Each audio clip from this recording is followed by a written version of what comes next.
आपको एक्सटॉर्शन तो पता ही होगा, जिसे कि हम फिरौती या फिर खंडनी वगैरह कहकर पुकारते हैं। आज के सब्जेक्ट का और उसका क्या कनेक्शन है वीडियो के मतलब एंड होने तक तो आप सभी को पता ही चल जाएगा।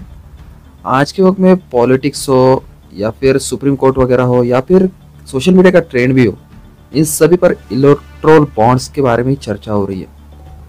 आज के जस्टिंग के एपिसोड्स में हम यही देखेंगे कि ये इलेक्ट्रोल बॉन्ड आखिर है क्या, किस किस पार्टी को किस किस तरीके से इन इलेक्ट्रोल बॉन्ड के जरिए कितने कितने पैसे गए। साथ ही में अमित शाह जी ने एक इंटरव्यू में बताया कि इलेक्ट्रोल बॉन्ड जो है वो मतलब जो देश में काला बाजारी वगैरह होती है हर बार इलेक्शन के टाइम पे, उसे बंद करने के लिए ये इलेक्ट्रोल बॉन्ड लाए गए थे। लेकिन उसके बाद भी बहुत से मतलब जब फैक्ट्स वगैरह देखते हैं तो उसमें ऐसा दिख रहा है कि अभी भी काला बाजारी वगैरह सब कुछ चल रही है। और वो शेल कंपनीज के बारे में तो आपने सुना ही होगा, बहुत से वीडियोस में वगैरह देखा भी होगा कि शेल कंपनीज ने इलेक्ट्रोल बॉन्ड्स वगैरह खरीदे और उस मतलब उनके तो किसी किसी ने नाम भी नहीं सुने। आज की वीडियो में हम इसे ही डिटेल में देखेंगे और लास्ट में ये देखेंगे कि बहुत से लोग कह रहे हैं इलेक्ट्रोल बॉन्ड जो है वो लॉटरी टिकट की तरह है। क्योंकि जब रिसर्च की तो कुछ कुछ लोगों के ऐसे नाम सामने आए जिसके मतलब सीधा सीधा यही पता चल रहा है कि एक एज अ लॉटरी वगैरह ही है। उससे भी हम डिटेल में देखेंगे। तो चलो फिर वीडियो शुरू करते हैं। मैं किसी भी मंच पर किसी भी व्यक्ति से चर्चा करने के लिए तैयार हूं। इलेक्ट्रोल बॉन्ड ये भारतीय राजनीति में से काला धन समाप्त करने के लिए लाया गया। फर्स्ट ऑफ ऑल अगर बात करें इलेक्ट्रोल बॉन्ड की, तो इलेक्ट्रोल बॉन्ड को जिन्होंने मतलब जिन्हें फाउंडर वगैरह कहा जाता है वो है अरुण जेटली जी। उन्होंने इलेक्ट्रोल बॉन्ड इसलिए लाया था कि पहले इलेक्शन के टाइम में जो पार्टीज वगैरह थी, बहुत से मतलब ये बड़े बड़े लोग मतलब जो बिजनेस पर्सन्स वगैरह इंडस्ट्रियलिस्ट वगैरह है, उनके तरफ से चंदा वगैरह इकट्ठा करते थे। उसमें से कुछ फंड जो पार्टी को मतलब इलेक्शन के वक्त जो काम आएगा उसके लिए यूज किया जाता था, और बाकी का जो फंड है वो बड़े बड़े नेता लोग तो अपने घर में ही घुसाया करते थे। इन सभी चीजों को बंद करने के लिए इलेक्ट्रोल बॉन्ड लाया गया, जो कि जिसका मतलब जिसको इशू करने का काम एसबीआई का था। एसबीआई ये बॉन्ड वगैरह इशू करती है जिस पर एक यूनिक कोड वगैरह होता है, जिसके बारे में हम आगे और डिस्कस करेंगे। यूनिक कोड वगैरह होता है, ये बड़ी बड़ी कंपनी अब क्या करती है कि अपने चेक्स वगैरह एसबीआई को देती है और उनके तरफ से इलेक्ट्रोल बॉन्ड खरीद लेती है। हर बारी जब इलेक्शन वगैरह होता है तो ये इलेक्ट्रोल बॉन्ड्स की जो डिटेल्स वगैरह होती है वो हर बारी उन सभी का जो ट्रैक रिकॉर्ड वगैरह होता है वो हर बार इलेक्शन कमीशन को एसबीआई को देना पड़ता है। लेकिन इस बार का इलेक्शन पास में आ रहा था और फिर भी ये बॉन्ड्स का जो ट्रैक रिकॉर्ड है वो इलेक्शन कमीशन को नहीं मिला। इसी के चलते पिटीशन फाइल हुआ और ये मैटर जो सुप्रीम कोर्ट में चला। इसी के चलते जो टी.वाई. चंद्रचूड़ है उन्होंने एसबीआई से 15 मार्च जो लास्ट दी थी उसके तहत जो पूरा ट्रैक रिकॉर्ड का मतलब ये इलेक्ट्रोल बॉन्ड गए, किसने खरीदे, आपने किस किस को बेचे और किस किस ने इसे कैश इन वगैरह किया, किन किन पार्टीज ने किया, ये सारी डिटेल जो है 15 मार्च तक मांगी।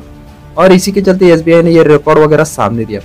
इतने दिन का जो मैटर चल रहा था वो इस पर चल रहा था कि ये रिकॉर्ड जल्दी आया क्यों नहीं, इसमें क्या कालाबाजारी वगैरह, और ऐसा बहुत से डिबेट्स वगैरह छिड़ रही थी। अभी रिकॉर्ड वगैरह आ गया, 30 कंपनीज के नाम बोले गए शेल कंपनीज के, और उसमें से 14 कंपनीज के बारे में रिकॉर्ड निकाला गया। तो पता चला कि ये कंपनीज में थे, इसमें से बहुत सी कंपनीज के तो खुद के प्रॉफिट वगैरह नहीं, कुछ कंपनीज रजिस्टर वगैरह, और कुछ कंपनीज के बारे में तो लोगों को पता भी नहीं है। इलेक्ट्रोल बॉन्ड खरीदने वाले शेल कंपनीज की अगर बात करें तो उससे पहले हम किस किस पार्टीज को कितना कितना पैसा है उसके बारे में एक बार जान लेते हैं। फर्स्ट ऑफ ऑल बात करें अगर बीजेपी, तो बीजेपी के पास 6000 करोड़ यानी कि 6060 करोड़ के फंड्स आए इलेक्ट्रोल बॉन्ड के जरिए। दूसरी है टीएमसी जिन्हें लगभग 13,000 करोड़ रुपए आए। तीसरी है कांग्रेस, इसके पास लगभग 1400 करोड़ के आए।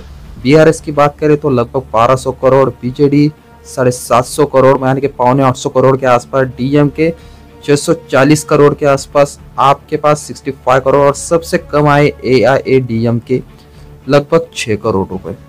देखा जाए तो इलेक्ट्रोल बॉन्ड से सबसे ज्यादा पैसा तो बीजेपी आया है। अब ये रूलिंग कर रही पार्टी तो ये थोड़े पर तो ये चीजें चलती रहती है, लेकिन इतना बड़ा रेशो, और उसी के चलते ये इलेक्ट्रोल बॉन्ड के बारे में बहुत से लोग बात करें, मतलब कॉमन जो सोशल वर्कर वगैरह, एक्टिविस्ट वगैरह हो, कुछ बड़े बड़े वकील वगैरह ये बात तो करे, लेकिन पार्टी एक भी बात नहीं करे, क्योंकि सभी के पास तो भैया मिल बांट के थोड़ी थोड़ी तो रोटी आई है।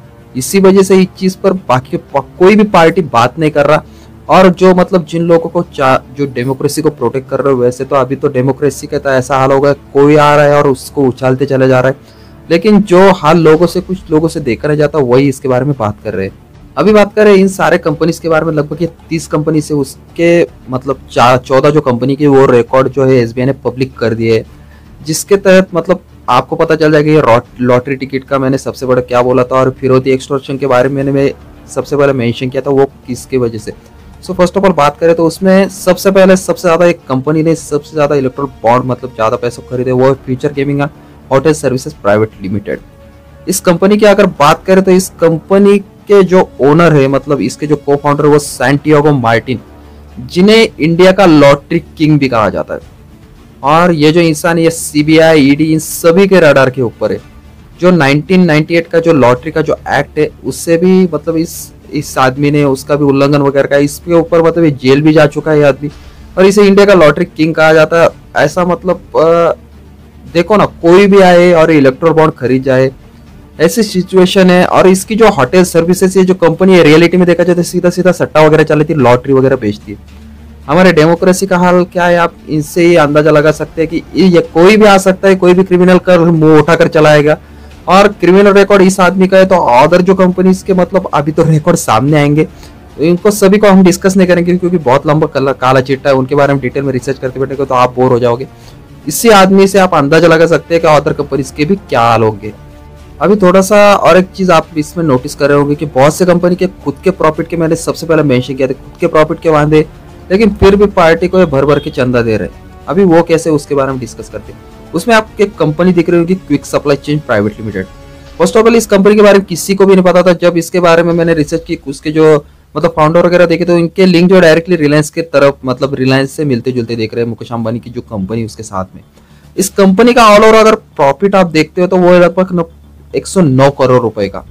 बट जब बॉन्ड्स खरीदने की बात आई तो इस कंपनी ने लगभग 410 करोड़ के बॉन्ड्स खरीदे। मतलब खुद के प्रॉफिट के लाले पड़े और इतने ज्यादा पैसा इन्होंने बॉन्ड्स में डाल दिया। तो इसमें आपको एक चीज नोटिस हो रही होगी कि कहीं ना कुछ तो कालाबाजारी जरूर हो रही है। सो दूसरी और एक कंपनी उसमें मेंशन है जिसका नाम है मदन लाल प्राइवेट लिमिटेड। इस कंपनी के बारे में फर्स्ट ऑफ ऑल मैंने पूरा मतलब इंटरनेट छान लिया, मुझे मदन लाल नाम के बहुत लोग मिले, लेकिन मदन लाल प्राइवेट लिमिटेड नाम की कोई भी कंपनी नहीं मिली। इस कंपनी की अगर बात करें तो इस कंपनी का प्रॉफिट है सिर्फ 10 करोड़ रुपए, जो कि एक नॉर्मल डिस्ट्रिक्ट लेवल पर एक बिजनेसमैन होकर और नॉर्मल बिजनेसमैन वो भी कमा लेता है। उस कंपनी का प्रॉफिट है 10 करोड़ रुपए, जो फाइनेंशियल ईयर का जो प्रॉफिट है वो। लेकिन उस कंपनी में भी लगभग 185 करोड़ के बॉन्ड्स बाय किए, लगभग 185 सीआर के जो बॉन्ड्स है इस कंपनी ने बाय किए। अभी ये कंपनी ने बाय किए या फिर पार्टी ने उन्हें चंदा देकर बॉन्ड खरीदने को लगाया और बाद में वो ज्यादा पैसे में खरीद ले, ये तो चीज मतलब ये अभी क्लियर नहीं हुई। इन रिकॉर्ड से तो यही समझ में आ रहा है। अभी मैंने आपको इन 3-4 लोगों के नहीं, ये शेल कंपनीज के बारे में बताया, इसी से आप अंदाजा लगा सकते हैं कि अदर कंपनीज के भी क्या हाल होंगे। अभी जिंदल स्टील की बात करें, कुछ बड़ी बड़ी वेदांता प्राइवेट लिमिटेड, ये कंपनी की बात करें तो ये चलता है भैया, इनके प्रॉफिट जो है वो 18,000 करोड़, वेदांता का तो लगभग 40,000 करोड़ अपने जो प्रॉफिट वगैरह फाइनेंशियल ईयर के उन्होंने बॉन्ड्स बाय किए। ये कोई मतलब इसमें तो ठीक है, लेकिन 10-10 करोड़ कंपनी के खुद के प्रॉफिट और 185 करोड़ के बॉन्ड जो बाय कर रही है, इसी से आप अंदाजा लगा सकते हैं कि कहीं ना कहीं कुछ ना कुछ तो भी चोरी हो रही। अभी वो कोई पार्टी कर रही है ये तो मैं नहीं बोल सकता क्योंकि मैं किसी पार्टी को सपोर्ट में ये वीडियो नहीं बना रहा या किसी पार्टी को मैं क्रिटिसाइज भी नहीं करता। अभी इससे ही आप अंदाजा लगा सकते हो कि अभी ट्रैक रिकॉर्ड ये आए तो अभी यही हाल है, तो आगे चलकर इलेक्ट्रल बॉन्ड में कितना घोटाला हुआ होगा इसका तो आप अंदाजा लगा ही सकते हैं। लगभग अमित शाह जी तो एकदम फेयरली कह रहे हैं कि इलेक्ट्रल बॉन्ड इसीलिए लाए गए थे कि जो चंदे में जो लगभग चोरी वगैरह होती थी हर साल इलेक्शन में, उसी को रोकने के लिए इलेक्ट्रल बॉन्ड लाए गए थे। उस पर ये यूवी लाइट में दिखने वाला माइकर कोड वगैरह भी होता है, उससे भी मतलब जब उसके बारे में चीफ जस्टिस जी ने पूछा एसबीआई को तो उन्होंने उसके बारे में तो मतलब कुछ हुआ नहीं और उन्होंने कंटेम्प्ट ऑफ कोर्ट किया। ये तो बात तो रियल है लेकिन अभी वो प्रूव नहीं हुआ, लेकिन बहुत बड़ा इशू है जो इलेक्शन होते होते आप सभी के सामने आ जाएगा। वैसे देखा जाए तो ये सब्जेक्ट जो है ना बहुत ही ज्यादा क्रिटिकल है। इसके बारे में अगर मैं डिटेल में वीडियो बनाते बैठूँ तो लगभग 20-25 मिनट का वीडियो बनते जाएगा और उसमें मैं अगर हर पॉइंट आपको अगर नोट डाउन करते बैठूंगा तो आपके सर से चला जाएगा। लेकिन आप अगर चाहते हो कि इसके बारे में डिटेल वीडियो लेकर आओ तो आप मुझे कमेंट बॉक्स में ऐसा बता सकते हो। सो अभी के लिए मैंने इसमें शॉर्ट में इसलिए बताया कि आपको एक नॉर्मल जो पॉइंट है वो आप सभी के सामने मतलब इस वीडियो से आ चुका होगा। अगर मतलब कुछ इसके बारे में आज कुछ अपलोड मतलब अपडेट वगैरह आते तो उसके ऊपर मैं डिटेल में वीडियो बना लूंगा। और अभी मतलब ट्रेंड पे जो चलता है वो अभी इलेक्ट्रल बॉन्ड चल रहा था, कुछ दिन पहले सीए चल रहा था, बहुत से लोगों ने उसके ऊपर कुछ भी कमेंट्स वगैरह उठाए बहुत से लोगों ने उस चीज़ को समझा ही नहीं। सीए का जो फुल फॉर्म है वही समझा, लेकिन उसमें क्या है, उसका रियल में मीनिंग क्या है और सीए क्यों लागू कर दिया गया है, इसके बारे में डिटेल में अगर आपको पता नहीं होगा तो मैंने एक डिटेल वीडियो बनाई जिसको जाकर आप देख सकते हो। एकदम शॉर्ट में मैंने एकदम सिंपलीफाई करके उस चीज़ को बताया, जिसके बारे में डिटेल में जो वीडियो है उसका लिंक जो मैं डिस्क्रिप्शन बॉक्स में डाल दूंगा।